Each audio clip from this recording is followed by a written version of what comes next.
Monday and happy December. How is everyone? I missed you last week. I'm so glad that you're back, and I'm glad to be with you. And I'm sure your teachers are happy to be with you too. Well, hey, this is going to be a fantastic week. We have, I think maybe 2 weeks before then we have a winter break. Isn't that fast? So. And we have a lot of things happening. So I know that our TK students are going to be performing some songs for their parents.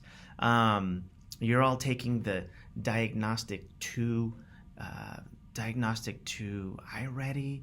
There's a lot of stuff happening before we go off break, and I'm really excited about it. So let's get to it. I have some announcements for you. So first of all, I know that we love having a nurse here at Bixby, and the nurse takes care of you whenever you're hurt. There have been some emergencies where the nurse has been able to help and support us. So we want to make sure that nurse's office is used for the things that it needs to be used for, mainly for our students who are really sick or who really need support.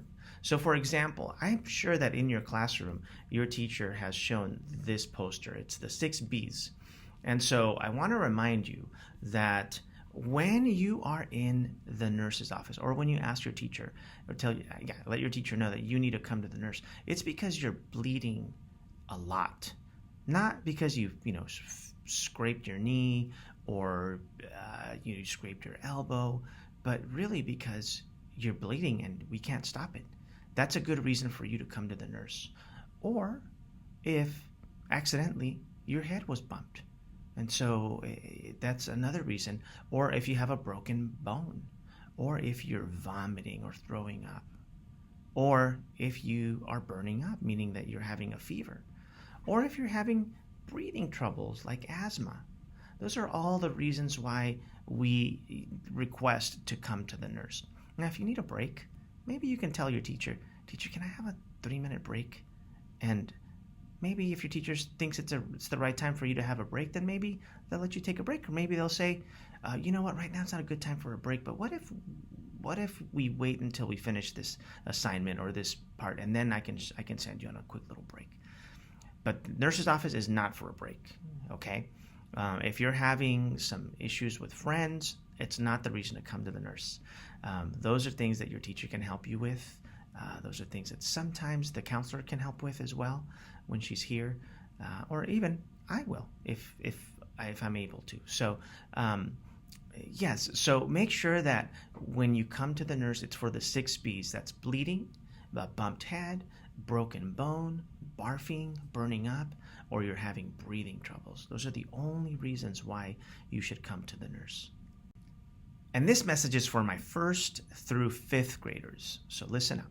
I've been noticing, and Miss Jackson and I have both been noticing, that in the mornings from 7:30 to 7:56 or 7:57, there are students who like to hang outside their doors to their classrooms. Now remember, I've said this before, that is not a place for you to be before school.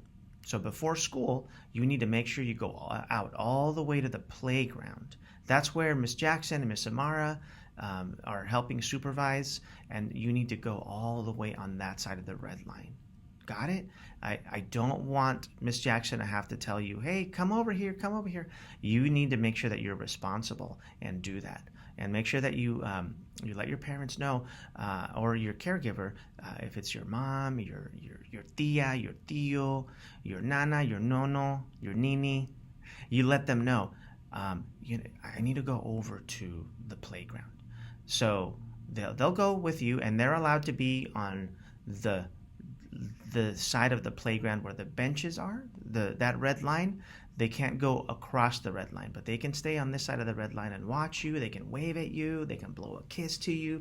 They can do all those, send little hearts, right? They can do all those things, but they're not on the playground.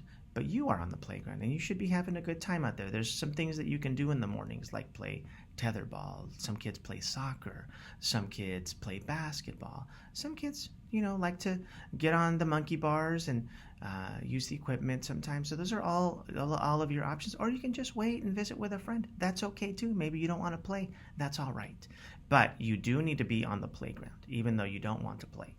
All right? We got to make sure that we do that because remember, that's where the supervision is and that's where people can take care of you. Now, I know your parents can take care of you too, or your caregiver, but we want to make sure that the school staff are taking care of you because you're on our campus. And when you're on our campus, we take care of you. We're responsible for you. Okay. 4th and 5th graders, this message is for you. Now, I know that earlier in the year, I came into some 5th grade classrooms to talk about phones and when those phones are allowed to be used and what they're allowed to be used for. So this is my final warning on that. I think we've had enough conversations about that. So remember, there are no phones on the campus, 0. Those stay in your backpack. They're turned off.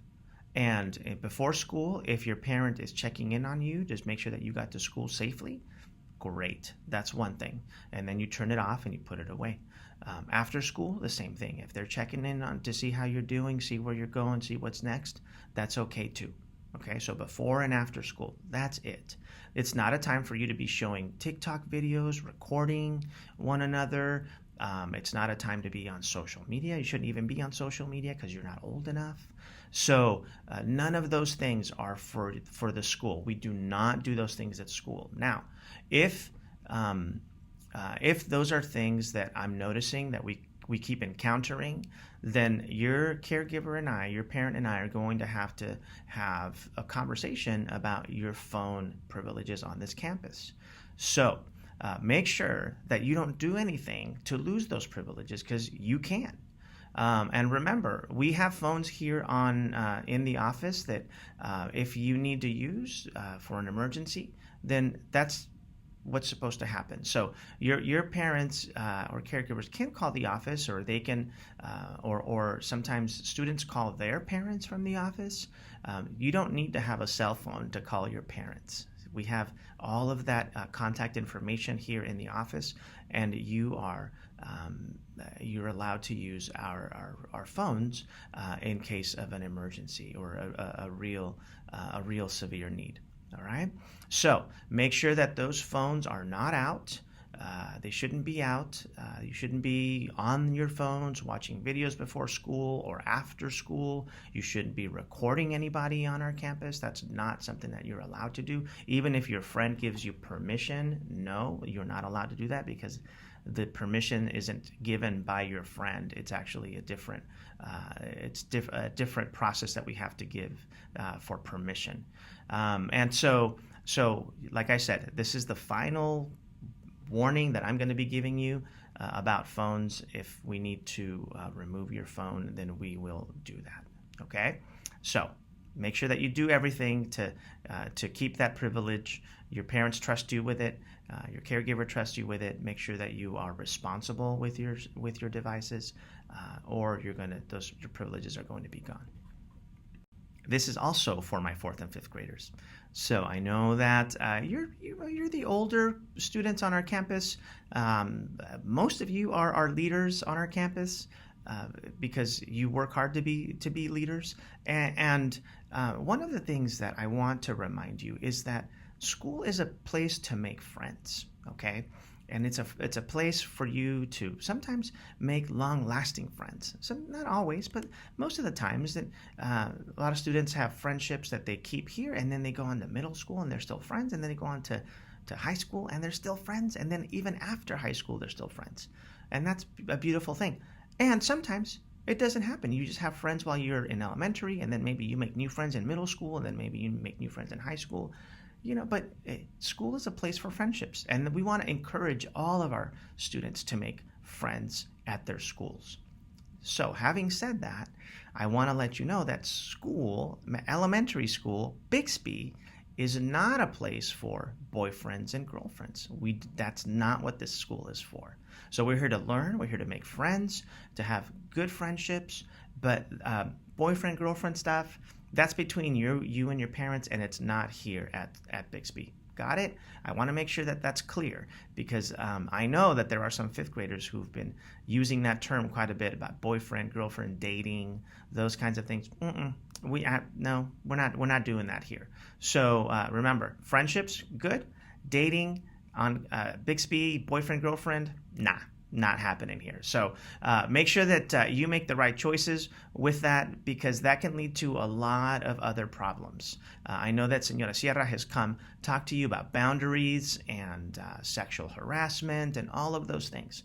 And so we want to make sure that you are aware that those are very serious matters that can lead you into some real serious situations, especially if you're a 4th and 5th grader and you don't want to be in those situations. So because you're not mature enough for that, we want to make sure that that is not something that we engage on here at campus. At Bixby, we want to make sure that you are, again, making good friends with others and treating each other respectfully and respecting people's boundaries. So we want to make sure that that is something that's clear because we don't want to be in situations where where Mr. Riera has to like suspend you or come down hard on you with some serious consequences. You don't need that. I want you to continue to be Bixby Beavers, have a good time while you're here, and making sure that you are being respectful. Well, let's get busy. Let's do the things that Beavers do. Let's make sure that we work hard, that we don't give up. This is your week to take the Diagnostic 2 iReady. And so, I want to remind you that it's not a test. This isn't a test. It really is an exercise that you take to that you do, yes, so that we as a school, as teachers, can know where you have grown, how much you have grown since you took your first diagnostic, what needs you have after your Diagnostic 2, what things you still have to learn, and then also for you to set goals for yourself to be successful. All right, so this isn't a punishment. This is really like when you go to the doctor and she says, say ah, and puts the tongue depressor in your mouth and you say ah, and she checks to see that everything in there is healthy. This is really kind of like that, okay? So when you take the Diagnostic 2, remember, we just want to see those things that you've learned. Now, that doesn't mean that you don't give it your best. We want you to give it your best. We want you to struggle a little bit through it and work hard through it. But we don't want you to give up. We don't want you to be frustrated. And we don't want you to feel like we are punishing you. That is not the point of the iReady. All right? So let's go get this. Let's do it. Have a wonderful week.